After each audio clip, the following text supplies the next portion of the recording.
Ladies and gentlemen, as we begin our services here this afternoon, we would kindly ask if everyone would please turn off or silence all electronic devices.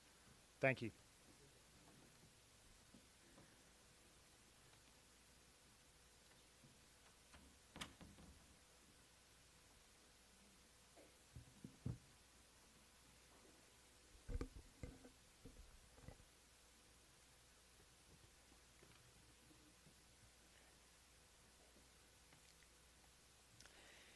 Mi yagor bo alecha, mi yishkon bahar kodshecha, asks the psalm. Who deserves to enter God's sanctuary, who merits a place in God's presence? These are questions that Psalm 15 asks. It contemplates what it means to live a good and a meaningful life. And it goes on to list the qualities of a person who achieves this. Qualities that we would also ascribe to your dear husband, Judy, to your beloved father, Allison and Neil, Harry and Hillary, Cheryl and Andrew, Rena and Scott, to your adored Zadie, Amanda and Chase, Lauren and David, Jacqueline and Dylan, Zachary, Matthew, Jacob and Sophia, Joshua and Sammy, and great Zadie to Samuel and Jordan. Qualities that we describe to our dear friend, our mayor, Bernie Platt. The psalm continues. The person who merits a place in God's presence is one who lives with integrity and does what's right, who speaks the truth and does no evil to others, one who treats his neighbor with respect and honors those around him, someone who keeps his word and gives generously. Oseh ele lo yimut leolam. Do these things, the psalm says, and your legacy will stand firm forever. Today we come together to honor the incredible life and legacy of Bernie. And just like you all have done for so many of us over the years, to bring comfort to all of you, Bernie's family. We are here for you in your time of loss, like Bernie and so many of you have been there for us. Mia gorbo alecha umi yishkon bahar kodshecha. Bernie's acts of chesed, of kindness, of leadership, of generosity, of sensitivity, and of love have left an extraordinary legacy for you, for us, and for our entire community. Oseh ele lo yimot leolam. And we know that because of this, Bernie's legacy will stand firm forever. We continue now reciting Psalms, thus linking Bernie's life to our ancient tradition, to the Jewish people, and to the eternity of God.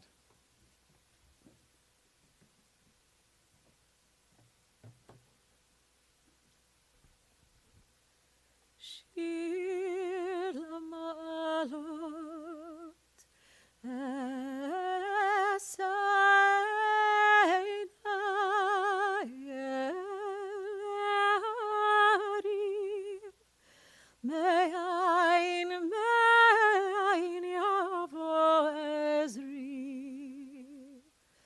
Ezri me'im Adonai oseh shamayim va'aretz al yitein lamot raglecha al yanum shomerecha hine lo yanum velo yishan shomer Yisrael Adonai shomerecha Adonai tzilcha al yad yeminecha Yomam HaShemesh lo yakecha v'yareach b'layla Adonai yishmorecha mikora yishmor et nafshecha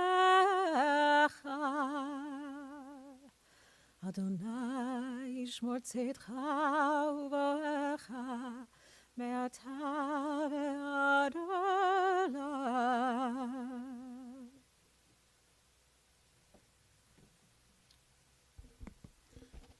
Psalm 121, a song for ascents.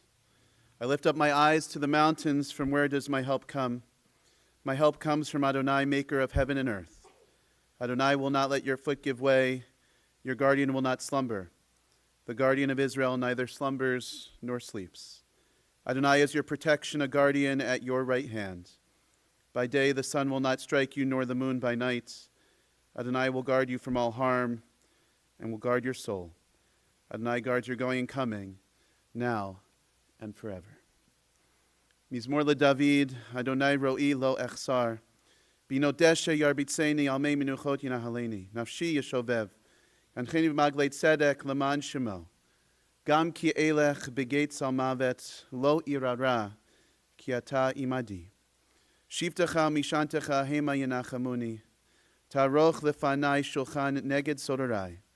Dishanta v'shemen roshi kosid rebaya. Ach tov v'chesed yerdefuni kol yemei chayai. V'shavti b'veit Adonai le'orech yamim.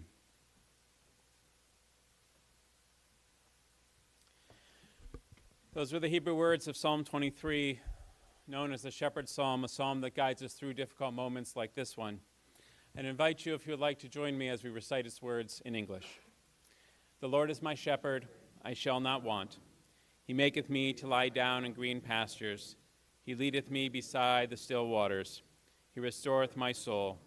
He guideth me in straight paths for his name's sake. Yea, though I walk through the valley of the shadow of death, I will fear no evil, for thou art with me. Thy rod and thy staff, they comfort me. Thou preparest a table before me in the presence of mine enemies. Thou hast anointed my head with oil, my cup runneth over. Surely goodness and mercy shall follow me all the days of my life, and I shall dwell in the house of the Lord forever.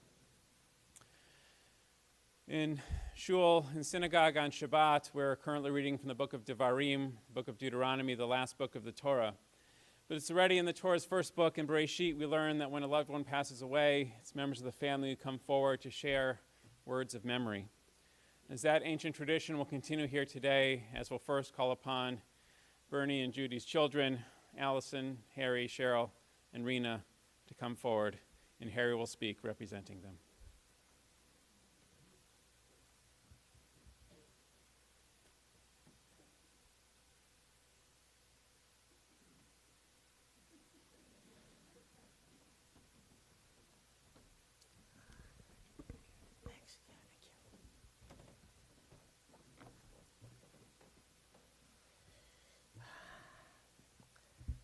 I am not going to tell you to turn your cell phones off. My dad said no blubbering, but I can't promise to fulfill that. Today I'm speaking on behalf of me and my three sisters. And yes, everyone, there are four of us. Allison, Harry, Rena, and the one that got away, Cheryl. As we stand here today on the worst day of our lives, we can't help thinking, how lucky are we? How lucky are we to have had an incredible husband, father, grandfather, great-grandfather, community leader, friend, and just an amazingly good person in our lives. What makes someone that incredible and special person as soon as you meet them? I don't know, but that was our father. All of us have examples in our lives when we meet a random person that has some kind of connection to Bernie Platt. My sister Cheryl and her husband Andrew took my parents to a restaurant and dinner in Florida. My father walked through the restaurant. One person turned, looked up and recognized him and asked my sister, "Is that the Bernie Platt?" During the past 4 months, I've told many people he is not doing well, and they have been sharing stories with me of things he has done for them. They told me how my father gave them their first job, or he rode down their street on a snowplow to clear their driveway, or how he helped them resolve a difficult situation. He never looked for recognition. He just wanted to be able to help someone. He was a great man, and lucky for us, an even better father. Growing up in Cherry Hill with your father being Bernie Platt was like growing up with a father who's a rock star. Everyone knew him, everyone liked him, everyone respected him. The words that people have used to describe him over the past few days have all been the same: good and decent, kind, generous, and a mensch. We've been told that he was a giant, but the most repeated word that I've often heard is that he was a legend. As one of my friends put it, the patriarchal lion of the Platt family is legendary. Even when we were growing up, we knew we had something special because our father was Bernie Platt.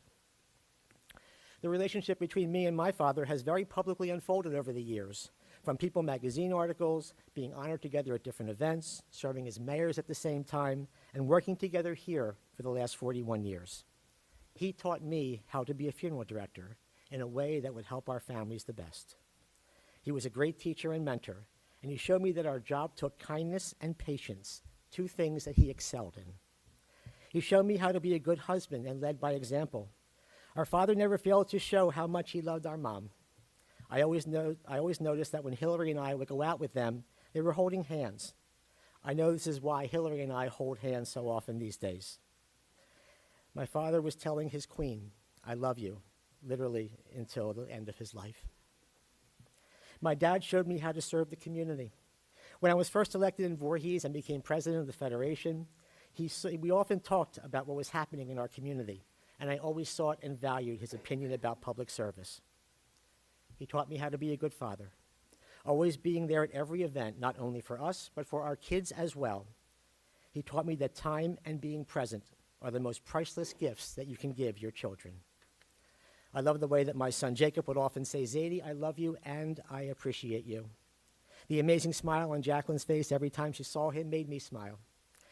That smile got even brighter when she married Dylan and then had Sam, the first great-grandchild, who is now 50% of the fourth generation of Bernie's family. My dad was sure to make special memories. My parents and my family never traveled together because someone always had to be here for the business. One year, my father said we should all come down to Sanibel Island for President's Weekend and spend it with them. This quickly became a great tradition. My father's rule was this: you get yourselves down there, and Mom and I will take care of everything else. Those weekends were legendary. Sometimes my parents, my family, Rena's family, and occasionally the Budkowskis, who could join us, would look forward to each year. We went to shows, excursions, and you should have seen the size of the bar bills at Coconuts, the poolside bar and grill at the timeshare, where Dad's credit card was always on file. It was always 5 o'clock, and it was always lunchtime as well for some reason. I still get a Christmas card from the bartender from 2019. My sisters each shared their thoughts as well, and these thoughts are from my sister Allison. Allison shared, "My father lived a remarkable life, not just in what he achieved, but it was truly remarkable how hard he worked to achieve it. Not only did he build a business and a stellar reputation, but also the most amazing family and legacy. My father was a hero, and I know he was to all of us. He was truly larger than life, and he always found a way to make each one of us feel like we were the most special person in the world. When I was little, I would always get up early, unlike my mother, to see my father." Allison wrote that, not me.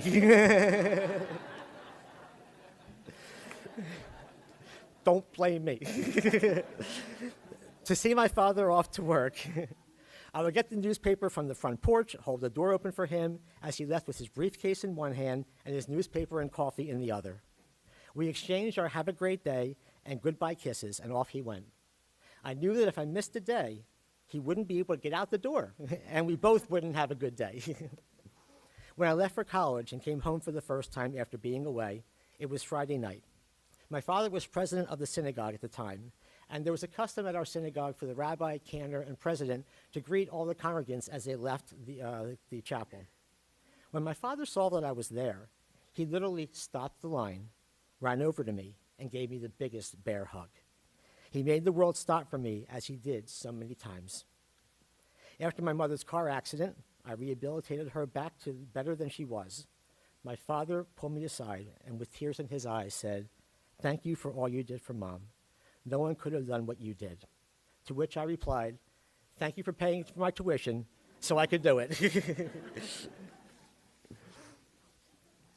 There were times where he held my hand and wiped my tears as he guided me through divorce and raising my daughters.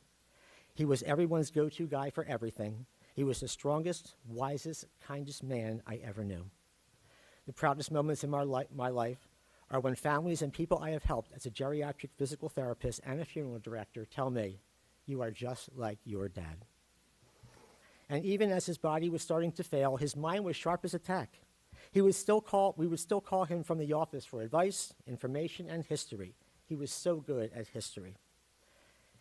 and he remembered every single day of his 90 years. A remarkable life well lived. They don't make them like Bernie Platt anymore. Thank you, Allison. My sister Cheryl wrote, "My earliest memories of my dad include his huge smile, which had a mustache above it in the 1970s, and the way he always made me feel safe and secure with his big bear hugs, even as recently as last week. Every night that my dad came home from work, we would run to the door excitedly to greet him, singing 'Hail to the Chief.' When my mom would bring us to the shore, he would often show up in a suit and tie after a night of work. On the days he was in a bathing suit, he was the one who would carry two of us at a time into huge ocean waves. When I was little, he woke me and carried me to the green front door window to watch the first snowfall in a quiet moment, which was rare in our house. He would take turns with my mom lying next to me in bed when I was sick. He took me to cow auctions and my first rodeo and seemed to know everybody there. He would hide with me near the kitchen and jump in to steal Hamantaschen dough when my mom wasn't looking and while she was baking. Sherm wrote that, not me. On the ill-fated Florida trip with our family, my parents locked us in the hotel room one night, sounds funny, and snuck away for a moment to swim in the pool outside the room. I'll never forget how happy they looked together as we watched them through the window above. My dad was love and joy. He was caring and kind and strong. I am so grateful and forever proud I got to call him my dad. Thank you, Sherm. Rena's members shared her memories as well. When I was young, I was definitely a daddy's girl, but I would be the first one to admit I wasn't the easiest child in my adolescence. And we're the second, third, and fourth to admit that. One thing that remained constant during my life, though, is that my dad is my dad.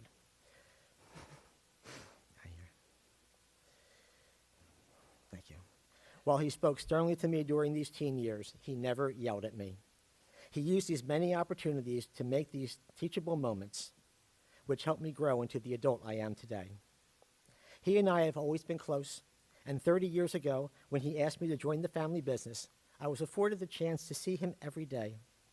I loved when he would come into my office on a daily basis, sit in his special chair, shut the door, and we would just talk about everything and nothing at all, business or personal life stuff.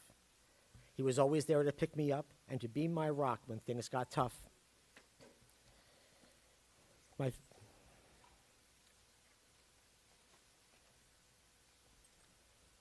you. He was especially there as the most honorable and loving male role model and confidant for Zachary and Joshua.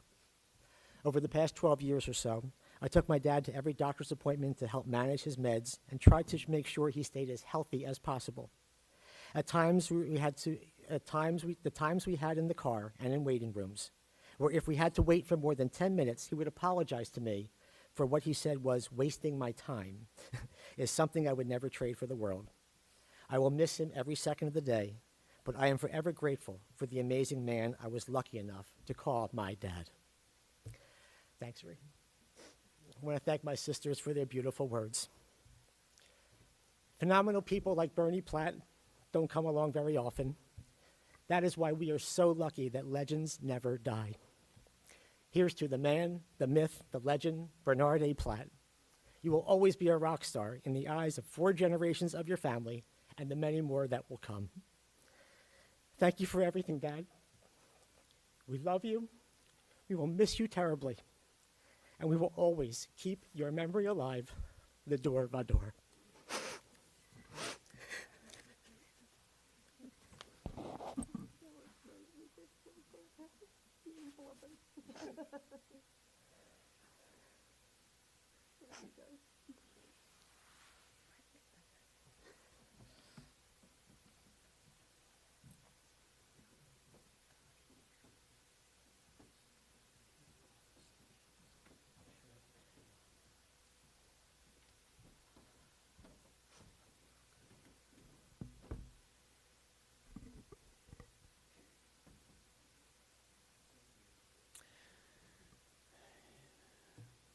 Now we'll invite up the third generation here of the Platt family, the grandchildren, Amanda, Lauren, Jacqueline, Zachary, Matthew, Jacob, Joshua, and Sammy.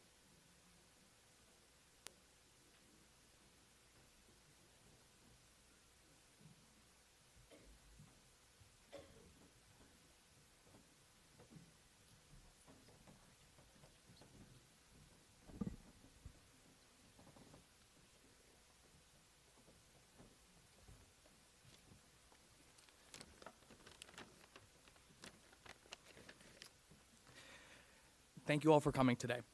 As we all know, my grandfather is the man to go to any lengths to help someone in need. My entire life, people tell me how wonderful he is and to say hi on their behalf. He loved this, especially when he no longer came to the office, so thank you to all who did. In the past few weeks, he still had the sharpest mind of anyone I know. He even knew everyone who said hi and the particular details of their family's funeral service. When I was a child, I would always tell with him I was going to work with him in the future. He would always joke with me and said, "No, you won't. I'll be dead." It's an honor that my cousin Josh and I were able to work alongside him for so many years and learn directly from him. When leaving the office every day, I would tell him I love you and I'll see you tomorrow. Another one of his jokes were always, "If we're lucky." We were always so lucky to have that time. He has shown us that is the right thing to do to help people, and I know I will do my best to help continue that legacy.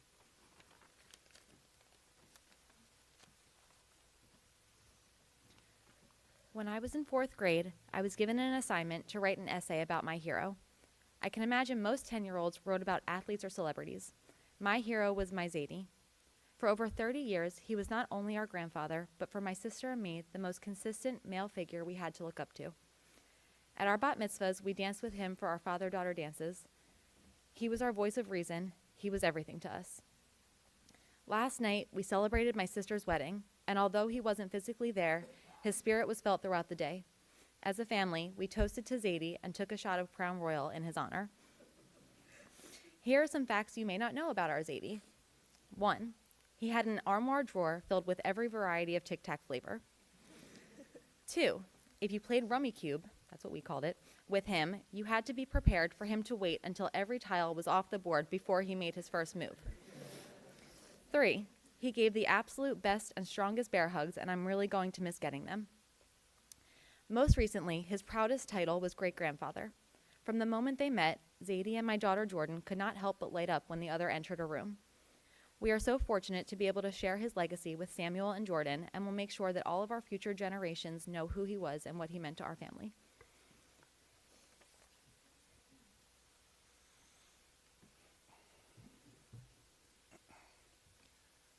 On behalf of the Platt grandkids and great-grandkids, Amanda, Lauren, Jacqueline, myself, Matthew, Jacob, Joshua, Sammy, Samuel, and Jordan, I thank everyone for being here today to honor our Zadie.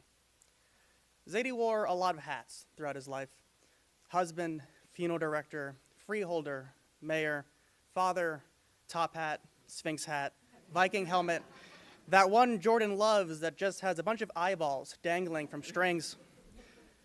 But to us, and only to us, he is and always will be Zadie. And it's hard, impossible, really, to capture what that means to each of us, to have a man as special as Bernie Platt be our personal role models in life. But I'll try. Growing up, Nardo was always larger than life. And not just because he was the only one tall enough to stand in the deep end of the pool and throw us around like sacks of flour. It was in the lives he touched, whether through business, political, or Judaic involvement.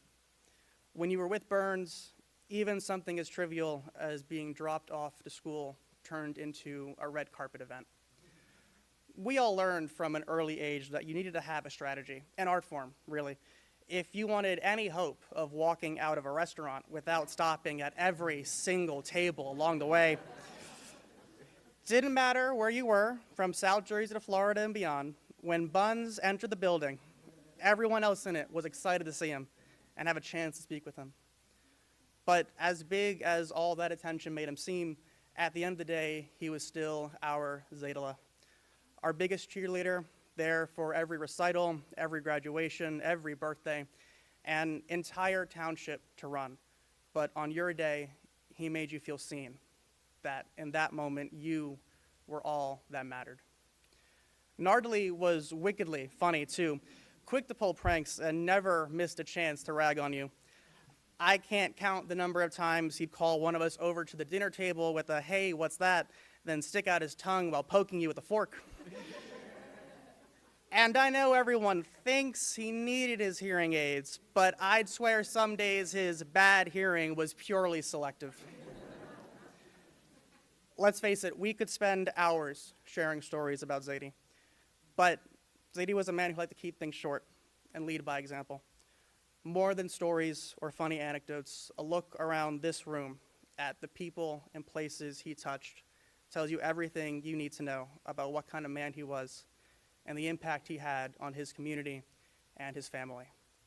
Above all, he was good and he was kind. There is a certain pressure, a responsibility to live up to and honor the legacy of a man as uniquely awe-inspiring as Bernie Platt. But the privilege of being his grandchildren has and always will be a blessing fully worth that responsibility.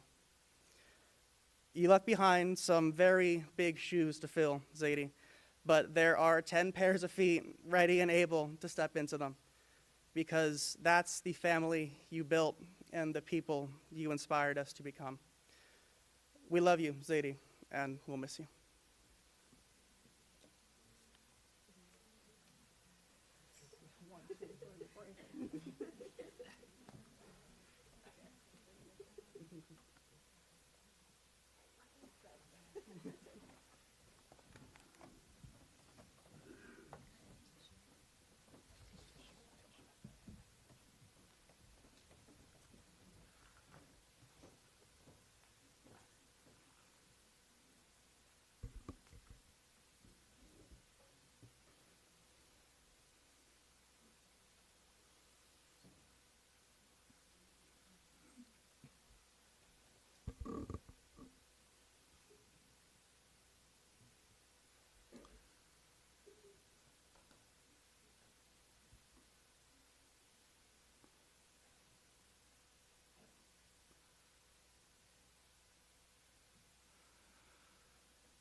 Some months ago, Bernie, who was in the hospital and facing the inevitability of this day, requested that Rabbi Peltz and I visit him so he could tell us exactly how he wanted his funeral to be conducted.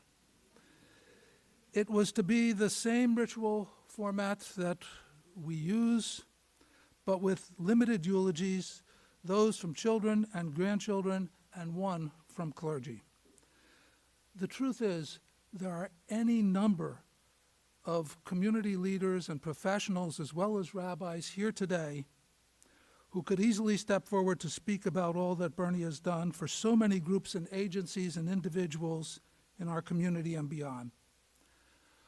So at the outset, let me acknowledge that there is no way to express it all, and therefore if I leave something or somebody out, in the spirit of the coming holidays, please forgive me.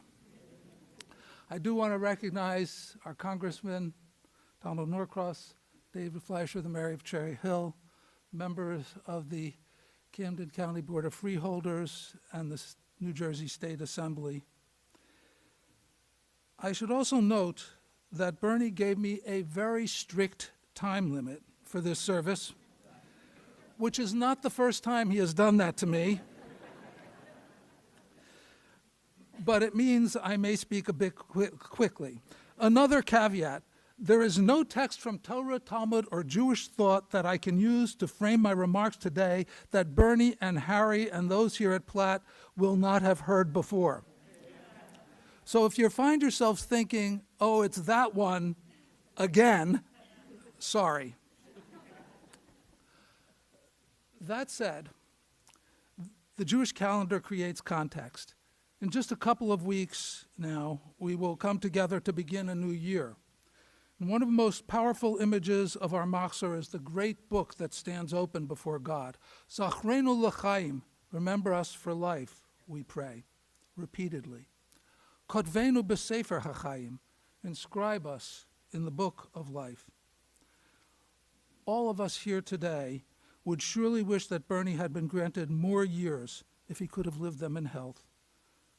But even as we do that, we recognize that he used his 90 years so fully and so well. That phrase, Kodvenu b'sefer hachayim, can also be translated, inscribe us in the book of the living. Understood in that way, it suggests that we are constantly making entries into the books of life of those whose lives we touch. Clearly, as you've all heard from Harry and the grandchildren, Bernie made lasting, loving impressions upon the lives of all of the family. As we were preparing for today, Jacob sent me an hour-long video interview he did with his Zaidi a couple of years ago. In it, he asked Bernie what he considered his greatest accomplishment, and Bernie answered with one word: family. There's a wonderful story about how Bernie proposed to Judy over a bag of peanuts. Bernie brought Judy home from a date. They were in her family's little store, standing next to a 100-pound bag of peanuts for roasting, and he asked Judy to marry him. And when I heard that story, I asked Judy what made her say yes, and she replied, I didn't.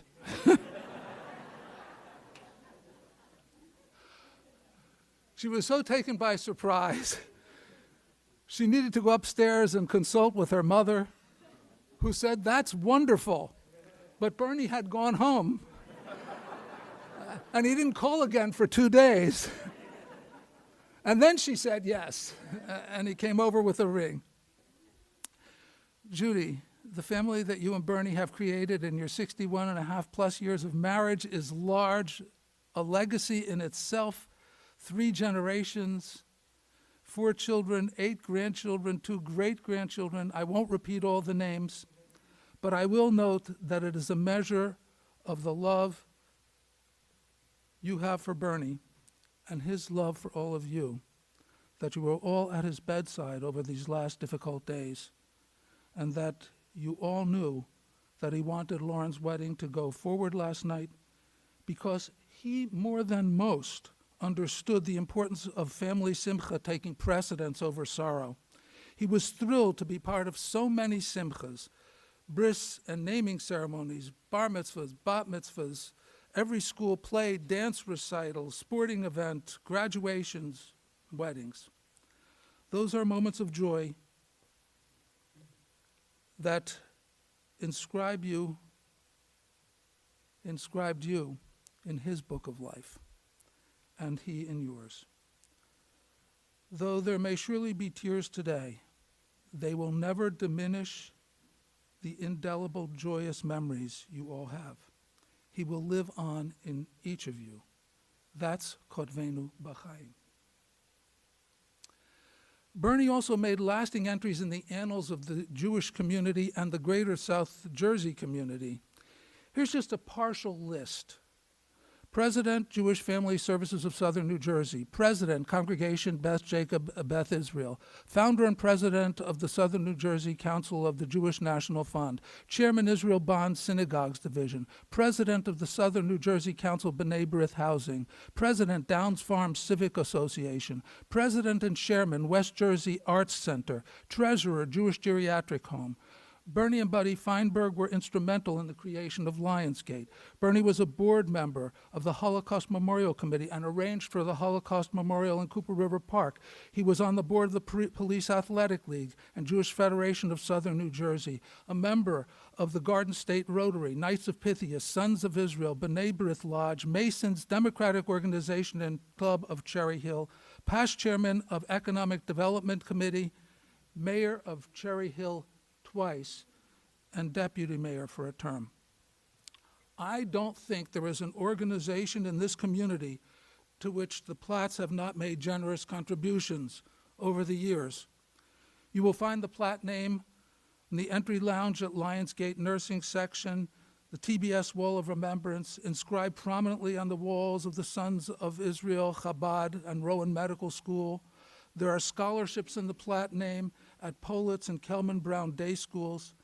Giving of time and resources, participation and leadership, that's how you inscribe your life in the life of an entire community for generations. That's Kotvenu B'Chaim. And understandably, all of this made Bernie a local celebrity. He knew every person in town hall by name, and every person in town, it seems, knew him. I've watched him try to get out of a restaurant.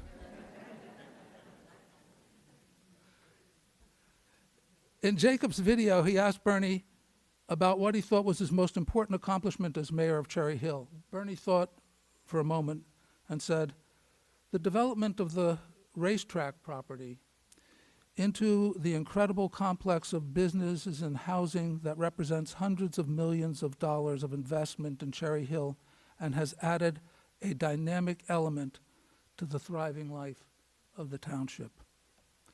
Judy, however, had a slightly different story. She says his greatest accomplishment came when Cherry Hill Mall was being redone, and she and some friends asked him to try to get Nordstrom's to open a store in the mall. When Bernie first contacted the company, they somehow confused Cherry Hill, New Jersey with some small Cherry Hill community in Colorado, and the company declined to open the store, saying Cherry Hill was not the right demographic for Nordstrom's. Bernie set them straight about the community and added, my wife alone is the right demographic.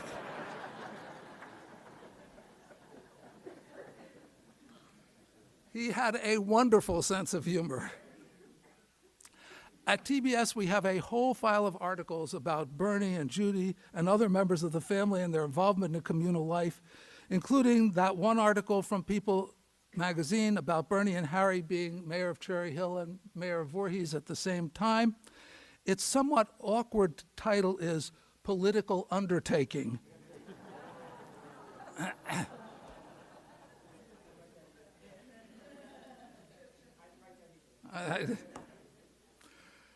There have been many recognitions and tributes for Bernie over the years: B'nai B'rith Volunteerism Award, Israel Bond Award, Hadassah, Rotary, JNF.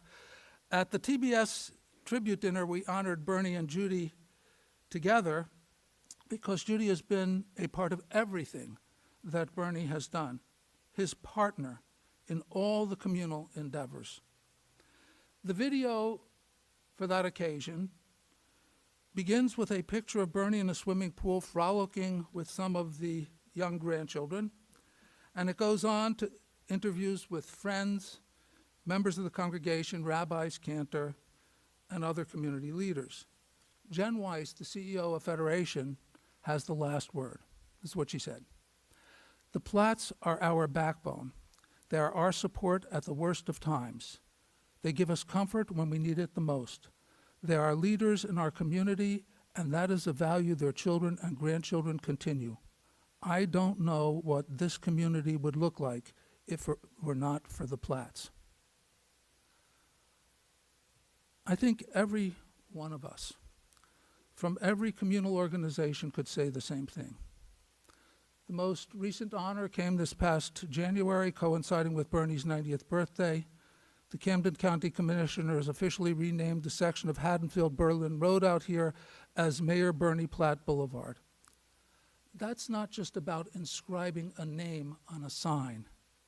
It is a sign recognizing how a man has inscribed his life upon the life of a whole community.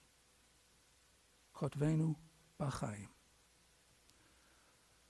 But perhaps, not perhaps, I think surely, the most intimate and meaningful way Bernie's life has impacted so many of ours is this place in which we are gathered today, Platt Memorial Chapel. A couple of historical factoids about how that came to be. When Bernie was 17 years old, his dad died, and Bernie had to help his mom run the family's store. Bernie wanted to be a veterinarian, but there was no money for college. One day, two Quaker ladies who were friends of his mom came over for an afternoon visit. And they had a message for Bernie. "We thinkest thou shouldst be a mortician." It seems they saw a certain sensitivity and kindness in Bernie that led them to that thought. Bernie had never considered that profession, but he looked into it, found a program at Temple, and with the help of some cousins who provided tuition, he studied to be a funeral director. And after working for some years in Philadelphia and then in partnership with Healy Funeral Home, Bernie and Judy were able to borrow the money to build Platt Memorial at this location. Another factoid. Coincidentally, on historical maps, the 5-point intersection out here is called Coffin Corner. That's not a comment about the traffic accidents that have occurred there. This plot of land was originally owned by a family named Coffin, going back to the Civil War period. And the desk that's in the intake room, in front of which so many of us have sat, goes back to the original owners. That's history. The greater significance of this place is what it has come to mean to all of us. How much comfort and care have we experienced because Bernie and Harry and all of those associated with Platt Memorial have been there for us when we have needed it the most. Here I know that I can speak for the rabbis of the Tri-County area when I say that we could not do for our congregants what they need so much at a time of loss without Platt Memorial. We, all of us, work with many memorial chapels in the greater Philadelphia area and beyond, and they are all professional. But with Bernie and Harry and Allison and Jacob and everybody here, we feel like we are enveloped in family. That feeling is there in the way that you treat those who have sustained a loss, the dignity with which you care for the deceased, and the comfort you extend to all those who mourn the passing of a loved one or friend. I know this from experience, professional and personal. I have seen the gentle way that you carry a body from a hospital or a home. I have witnessed what this means in the most difficult moments, the loss of a parent, a spouse, a sibling, or God forbid, a child. Bernie was there for me when I lost my father, and for Jane when she lost her parents. We know what that means. You all know what that type of care and comfort means. Those who help us when we lose a loved one, in that most tender of times, their kindness inscribes itself upon our lives in ways more meaningful than we can possibly express in words. Kotvenu b'chaim. In the end, the book of life, Sefer HaChaim, must come to a close for all of us. But there's another book that we speak about in the Machzor on the holidays, Sefer HaZichronot, the book of remembrance. In the pages of that book, may you, Judy, and all of the family find comfort and inspiration for all the days and the years to come. And for all of us, Bernie's memory will be a blessing. We rise for a final prayer.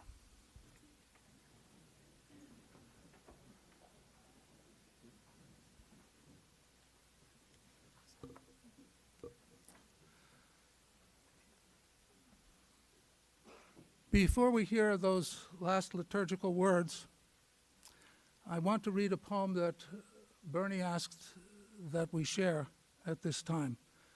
It's a poem by poet Tennyson. It's titled Crossing the Bar. sunset and evening star, and one clear call from me, and may there be no moaning of the bar when I put out to sea, but such a tide as moving seems asleep, too full for sound and foam, when that which drew from out the boundless deep turns again home. Twilight and evening bell, and after that the dark, and may there be no sadness or farewell when I embark. For though from out our bourne of time and place the flood may bear me far, I hope to see my pilot face to face when I have crossed the bar.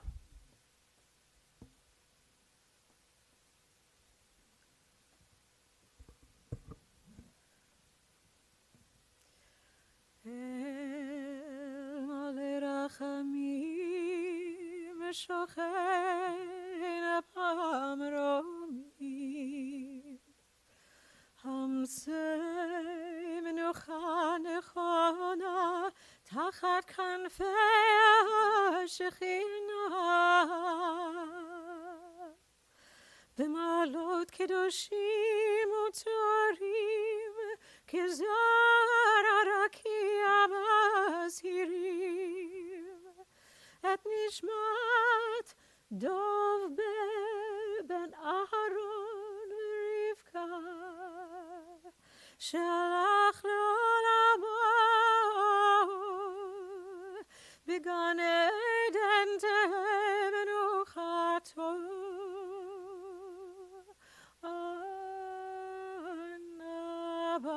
הרחמים, הסתירהו בסתר כנפיך לעולמים, וצרור בצרור החיים את נשמתו, אדוני הוא נחלתו, וינוח בשלום על משכבו, ונאמר אמן.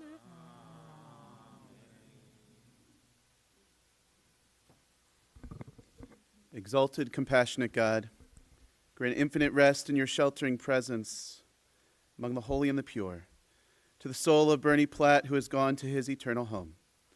Merciful One, we ask that our loved one find perfect peace in your eternal embrace. May his soul be bound up in the bond of life. May he rest in peace. And let us all say, Amen. You may be seated.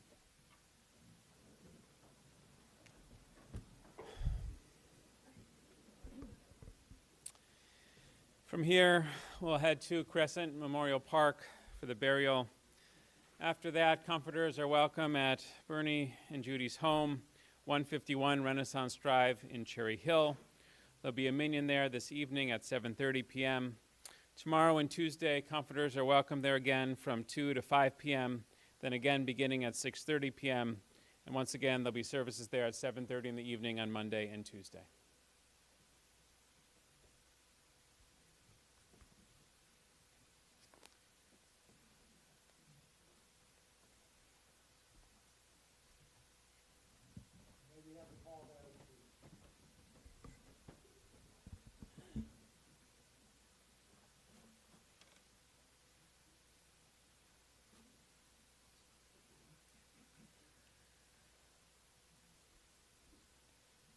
Mizmor leDavid, Adonai roi l'achsa, binot asher bitzeni, al memeduchot yenaleni. Nafshi eshover. I would ask if we would all rise once more, please. Nafshi eshover. Yanacheni v'magle tzedek leman shemo. Gam ki elech begetz al mavet.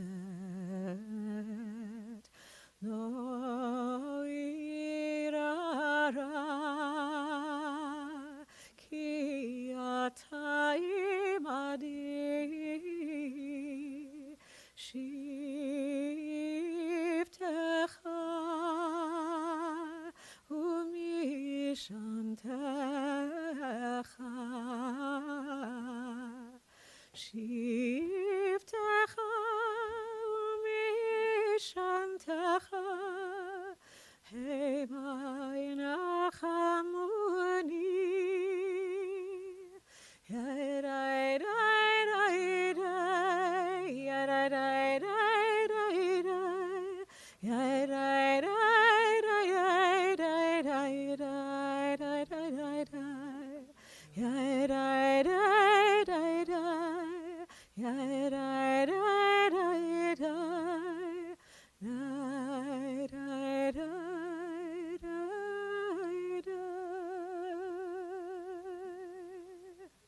And we would ask everyone to kindly take seats for a moment, please.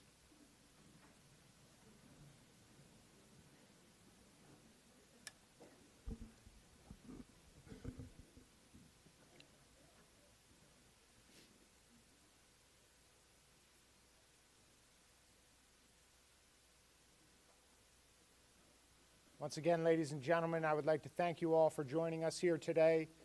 We will be going in procession from here to Crescent Memorial Park. We do have driving directions out on the vehicles. We would ask everyone that is going in procession to the cemetery to please stay in the procession. Do not break off and try and get to the cemetery sooner.